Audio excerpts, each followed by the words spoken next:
उत्पत्तिको पुस्तक अध्याय 20। त्यहाँबाट अब्राहम नेगेबतिर गए र कादेश र सुरको बीचमा बस्न लागे। तिनी गरार देशमा बसोबास गरे। त्यहाँ अब्राहमले आफ्नी पत्नी साराको बारेमा भने, तिमी त मेरी बहिनी हुन्। तर गरारका राजा अबिमेलेकले सारालाई झिकाएर लगे। तर राति सपनामा अबिमेलेक कहाँ आएर परमेश्वरले भन्नुभयो, हेर, त्यस स्त्रीलाई झिकाएर ल्याएको हुनाले त मरेको जस्तै छस्, किनभने त्यो अर्काकी पत्नी हो। अबिमेलेक अहिलेसम्म साराको नजिक गएका थिएनन्। यसकारण उनले भने, हे परमप्रभु, के तपाईँ निर्दोष जातिलाई मार्नुहुन्छ? तिनी मेरी बहिनी हुन् भनी त्यस मानिस आफैले मलाई भनेको थिएन र त्यस स्त्रीले पनि तिनी मेरा दाजु हुन् भनी भनेको थिएनन् र मैले त यो काम आफ्नो शुद्ध विवेक र निर्दोष हातले नै गरेको हुँ। तब परमेश्वरले उनलाई सपनामा भन्नुभयो, हो, मलाई यो कुरो थाहा छ कि तेरो शुद्ध विवेकले यो तैँले गरेको होस्। मेरो विरुद्धको पापबाट तँलाई जोगाउने पनि म नै हुँ। यसैले त मैले तँलाई त्यसलाई छुन दिइनँ। अब त्यस मानिसको पत्नी फर्काइदिए, किनभने त्यो एक अगमवक्ता हो।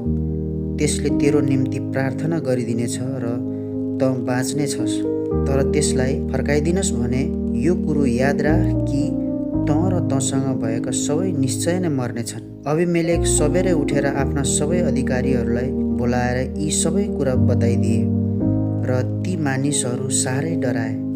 तब अबिमेलेकले अब्राहमलाई बोलाएर भने, तपाईँले हामीलाई के गर्नुभयो?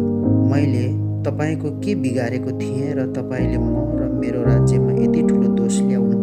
तपाईँले मसित गर्न नहुने काम गर्नुभयो। अबिमेलेकले फेरि अब्राहमलाई भने, के सम्झेर तपाईँले मसित यस्तो काम गर्नुभयो?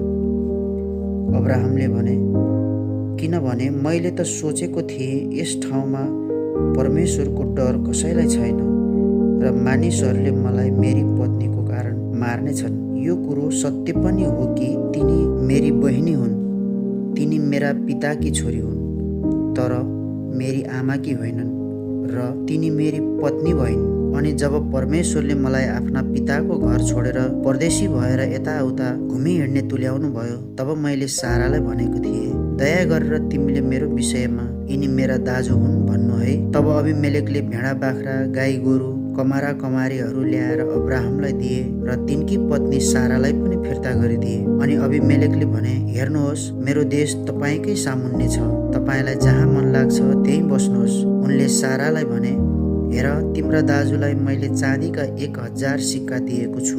मैले त्यसद्वारा तिमीसित हुने सबैका नजरमा तिम्रो शिर उठाइदिएको हो। सबैका सामु तिमीसित न्यायसङ्गत व्यवहार गरिएको छ।